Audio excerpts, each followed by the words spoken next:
Hello, future criminologists. I'm back after a long break. So, today, or to continue with our discussion, we will now talk about the fundamentals of writing materials and writing instruments. But before we talk about that, let's talk about the terms writing materials and writing instruments. Mingon ganita og writing materials, it is any material or object that we use to write on.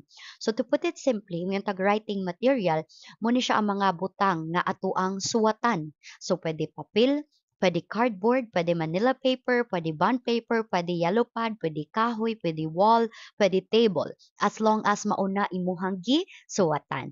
And when we say writing instrument, it is any type of object or instrument that you use to write with. So, may tag writing instrument mo ni siya ang mga butang nga atong gigamit sa pagsuwat. So, these are pencils, these are pens, felt tip pen, ug unsa pa na siya. Okay? Now, moving forward, let's talk about the fundamentals of writing materials. So, first off, we have the word anachronism. As what I have said, a document or a genuine document becomes a question document kung gipangutana na ang material nga gigamit. So when we say anachronism, it is when ang issuance or ang date of issuance sa imuhang document is wala nagtugma sa date sa papel or sa material nga gigamit sa pag-issue. Let's say for example, ang imuhang document gi-issue daw pag 1988. Unya, it was later found out nga ang imuha di ay material nga gigamit is katong bond paper nga ato ang gigamit karon. So kana nga part mo na atong gitawag nga anachronism. Wala nagtugma ang material nga imuhang gigamit sa date sa pag-issue sa imuhang document. Next, we have the term paper. I think you are all familiar with the word paper. So ang kaning papel, this is a sheets of interlaced fibers. Gikumpul-kumpul nga mga fiber para pwede nato masuwatan. And some of these fibers are taken from plants or from animal skin. Pero to put it simply, matag paper, you are all familiar with it. Muna ato ang gigamit sa or muna atong gigamit nga suwatanan. And when we say watermark, mo ni siya ang mga marka nga ato ang makita para makibaw ta kinsa ang manufacturer sa papel nga ato ang gigamit. So if you can notice, mo-open mo sa inyo ha mga notebooks na adihay mga markings nga Orion, Springs, or unsa pa na siya diha. So katong ilang mga markings nga Orion or Springs, those are what we call watermarks. It shows kung kinsa ang nagmanufacture sa usa ka writing material. Moving forward, still, we are at the fundamentals of writing materials. So again, yung tag writing materials, it is any material used primarily for writing or recording. Maskin unsa ni nga butang nga atong gigamit nga atong suwatanan. Pwede papel, cardboard or karton, board papers, Morocco papers, Manila paper, and so on. So just to reiterate, a writing material becomes a question document if gi-question kung unsa nga material ang gigamit sa pag-issue sa usa ka document. Especially if it is nga wala sila nagtugma or it is classified as an anachronism. Okay? Now, let's talk about the historical development of writing materials. So yeah, bitaw no, have you ever asked yourselves, asa di ay or unsa ang pinakauna nga writing material? If we think about it, the first ever writing material should be the caves. Why? Because our ancestors or the ancient people then used to write on caves or on stones para ma-record ang ilahang life stories or ang ilahang daily activities. However, the first ever writing material found in Asia are the oracle bones or the oracle shells. So simply put, these are bones and shells, but it is known as oracle bones or oracle shells. Take note, it's called oracle, not coracle, okay? So kanidi ay si oracle bones or oracle shells, gikuha ni siya sa mga shell sa bao and animal bones. And it was found in China. So, ang pinakauna nga writing material sa Asia are the oracle bones and the oracle shells, which was taken from the shells of turtles or tortoise and the bones of animals. Okay? And in other parts of the world, the ancient people also used stone, especially in Europe or in Africa or in Egypt. And one greatest proof that our ancestors or the ancient people used to write on stones is the Ten Commandments. Of course, the Ten Commandments, gibutang mana siya sa bato. However, kaning process sa pag-ukit or pagsuwat gamit sa stone, it is actually not called writing, but rather it is called lithography. So kaning lithography mo ni siya ang process nga pag-ukit sa atuang gisuwat didto sa stone. Okay? That is called lithography. So from the word lith or from the Latin or no, not Latin, Greek term nga lethos, which means stone, and graphene, which means to write. So when tag lithography, it means writing on stone. Okay? Pero ang proseso ana is ang pag-ukit. Moving forward, we have the papyrus or papyrus. But take note ha, kaning papyrus or papyrus, wala diha nag-derive ang term nga paper. Because the term paper, it was actually derived from the Latin term nga charta or chartouche, which means paper, ug dito nato gikuha ang term nga paper. Now, kani si papyrus, gikan ni siya sa plant nga gitawag nato og Cyperus papyrus nga makita usually sa Egypt, Palestine, Syria, or Southern Europe. Si papyrus or si Cyperus papyrus usa ni siya ka klase sa sagbot nga makita usually sa kaning sa edge sa ato ang mga sapa or sa ilahang mga sapa. But if you are thinking kaning ilahang dahon ang gamiton, then that is wrong. Because ang ilang gamiton actually sa paghimo sa papyrus nga paper is the stem kani siya kani nga part. So sulod ana nga part sa stem na siya mga gagmay nga fibers. Ilahang kolektahon ang fibers o nya ilahang i-interlace, ilang ikumpol-kumpol hangtod ma porma siya nga mura og papel og ingon ani na siya. And then ilahan na siyang i-harden. So ilahang datugan og bato, then ilahang painitan. And once maharden na siya ug makumpol-kumpol na siya, maingon ani na iyahang now, and then it will be ready to use. Okay? So again, just take note, papyrus is a type of writing material that was taken from the Cyperus papyrus plant. But we do not use the leaves of the plant. We use the stem. And take note, the term paper was not taken from the term papyrus or papyrus, but rather it was taken from the Latin term charta or chartouche in French. Okay? Moving forward, we have the parchment and the vellum. Both si parchment o si vellum gikan na siya sa animal skin. So take note, animal skin, primarily sheep, mga tupa, calves, kadtong mga bata nga baka, or goats, kadtong mga nagme. Okay? But the only difference is that si parchment, it is thinner than the vellum. So that's why si parchment usually gamiton ra na siya kung magpadala og suwat or kung naa sila mga documents nga ipang store such as these. But if they will opt for a thicker thicker material, ilang gamiton is the vellum because of its thicker properties. Nga naman because the vellum paper, magkuha sila og skin from specific animals ra, specifically young calves or kanang mga bata kaayo nga mga baka. Maybe because their skin is thicker or maybe it's stretchable, so that's why it has a thicker component. So, muna ilahang gamiton si vellum in bookmaking. So take note, just to reinforce your understanding, both the parchment paper and the vellum came from animal skin. But the only difference is that the parchment, it has a thinner property, while the vellum has a thicker property. The parchment paper is used for letters or for document purposes or for storing documents, while the vellum is used for bookmaking. Okay? Moving forward, we have the historical development of writing instruments. So, as what I have said, writing instruments are any type of object that we use to write with. Muna itong gamiton sa pagsuwat. So, these are pen, these are pencils, these are felt tip pens, and so on.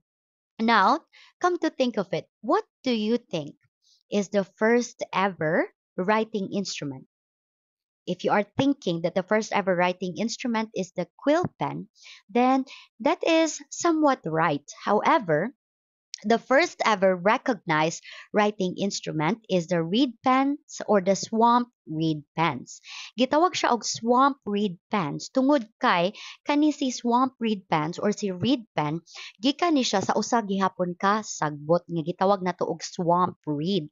Swamp because makita ra na siya sa daplin sa kaning river nga kung asa ang iyahang water is swampy or kanang na siya gagmay nga mga not gagmay na asiyay kaning it's muddy. Okay, I cannot explain it fully in Cebuano, but it's a muddy part of the river ug didto ra mo grow si swamp reed.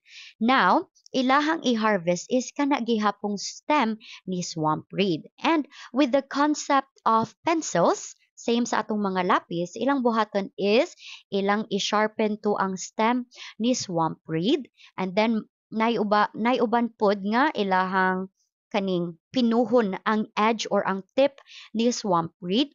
Then same sa mga writing instrument before, wala pa man sila kaugalingon nga ink or wala pa may lead ang ilahang mga lapis that time. So of course, they have to dip the writing instrument sa ink. Okay? But to put it simply, si reed pens or swamp reed pens gikan na siya sa usa ka tanom nga gitawag nato og swamp reed. And it has the same concept as our pencil. I-harvest ang iyahang stem, dayon ipa-pointy ang iyahang point or iyahang tip or napoy uban nga ilahang pinuhon kaayo para mura siya brush kung mag-execute na sila sa ilahang handwriting. But since, again, same sa concept sa lapis, it will not last long because, di ba, kung magsuwat ka gamit imong lapis, the more ka magsuwat, the more pod nga mawagtang ang iyahang pagka-pointy. So that's why later on, they decided to create the quill pen. So kani si quill pen, it is a type of writing instrument that is made from the outer wings or feathers of any bird. But take note ha, it's only taken from specific bird, dili ni siya balhibo sa manok. So it should be those birds nga gitawag na to goose, swan, crow, and later turkey. By the way, unsay Bisaya sa turkey? Pabo. Unsay tingog sa pabo? Charot.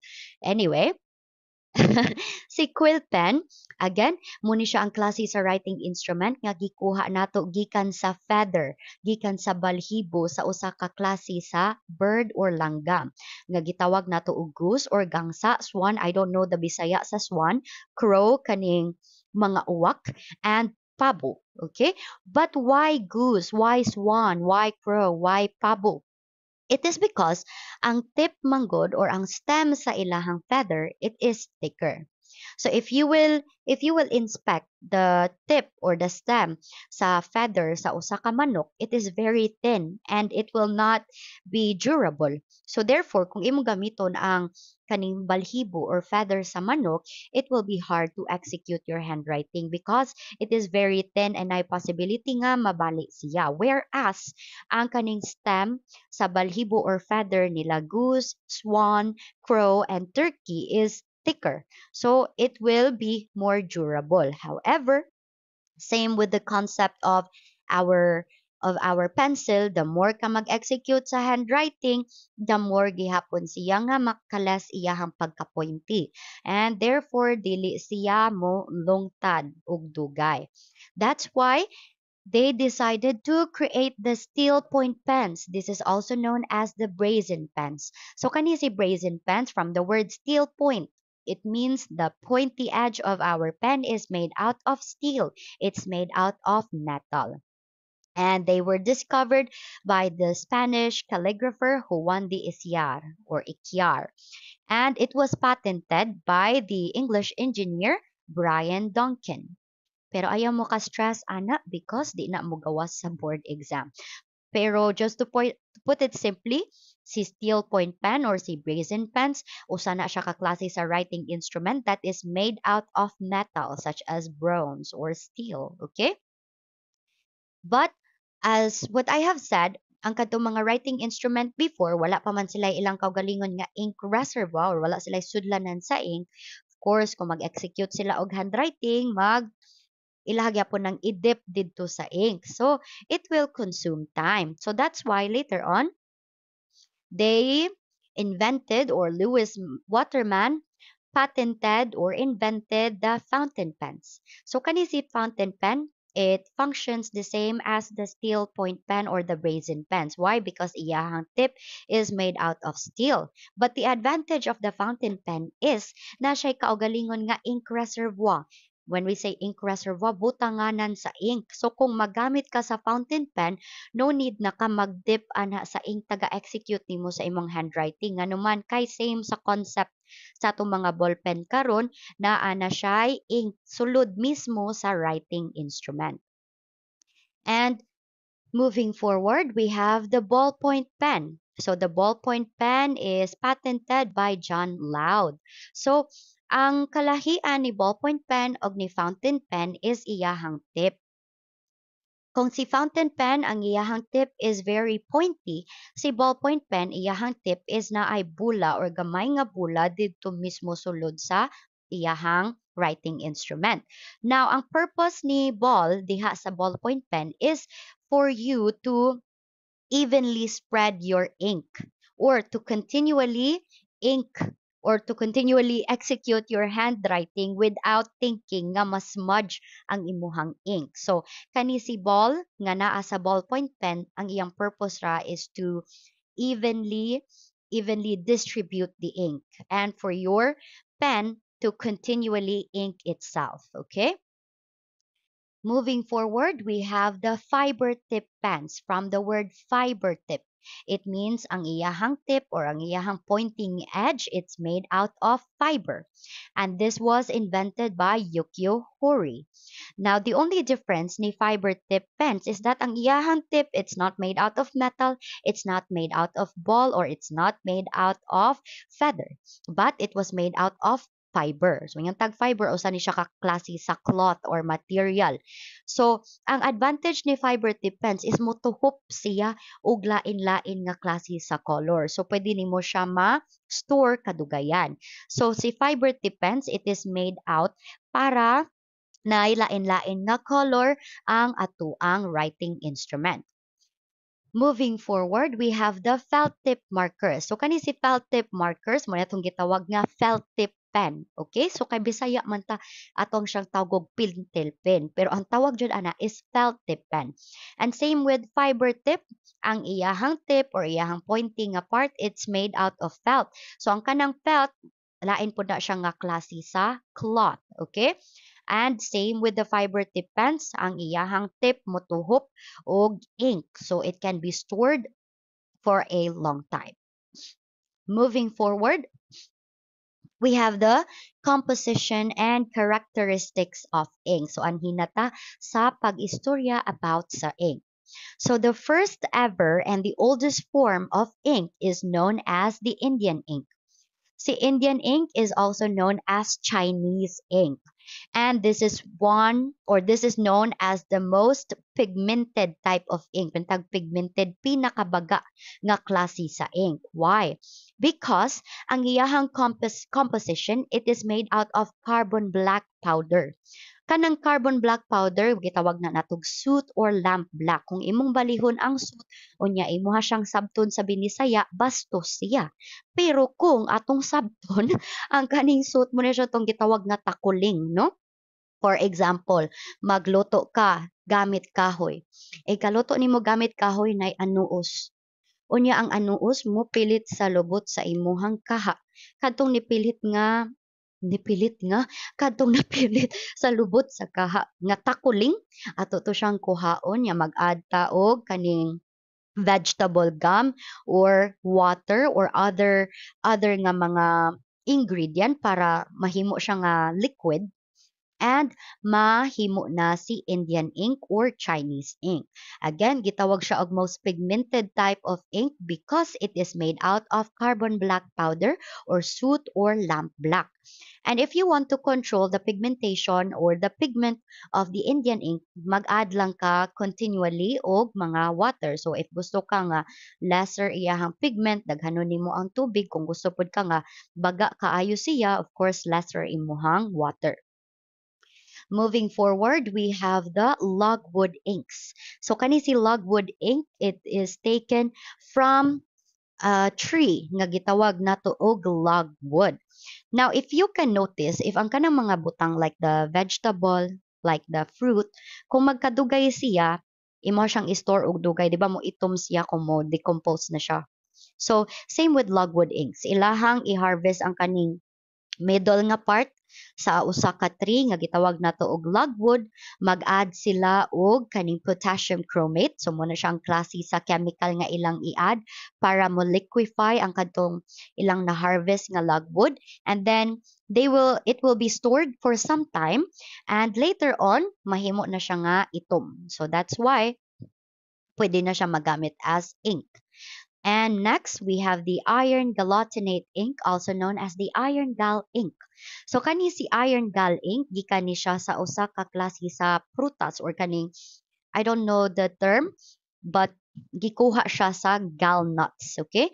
So gitawag siya iron galatinate ink tungod kay gikan siya sa gallnuts, unya nag-add sila og kaning chemical nga gitawag nato og iron and other types of chemicals such as ferric tannate para ma-decompose siya and later on mahimo siya nga mura siya na suspend nga black nga ink. Okay? And next, we have the fountain pen inks. So kani si fountain pen inks, this is actually made from the iron gal inks. But ang iyahang iron content is lower. Why is the iron content lower? Because para mas mo last long ang iyahang pag-store dito sa fountain pen ink mismo. But if you can notice, si Indian ink or Chinese ink, si logwood ink, si iron gal ink, si fountain pen inks, they were all made from natural resources. Mingan tag si Indian ink gikan sa soot or lamp black or the carbon powder. Moingon pud tag logwood inks gikan siya sa kahoy nga gitawag nato og logwood. Si fountain pen inks ug si iron gal ink gikan siya sa gallnuts. So they are taken from natural resources. So if we talk about dye stuff inks, these are the type of inks that are made from synthetic dye stuff. Mayong tag synthetic, it means man-made. Hinimo sa usa ka tawo gamit ang mga chemical.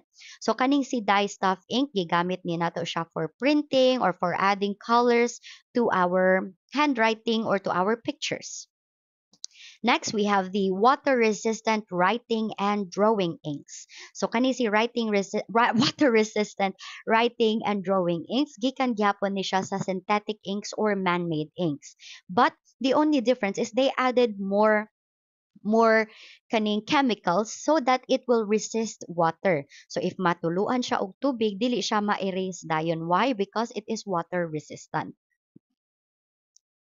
Moving forward, we have the alkaline writing inks. So, kaning alkaline writing inks, it is still a synthetic type of ink, but because it is alkaline, meaning ang iyahang pH level will only range from 9 to 11, it is quick drying. So, kung mag-execute ka og handwriting gamit ang alkaline writing inks, dali ra kaayo siya mauga. And therefore, it will resist water or dili pud siya dali ma-erase kung matuluan og tubig, and also dili siya mo smudge once mag-execute ka sa imong handwriting.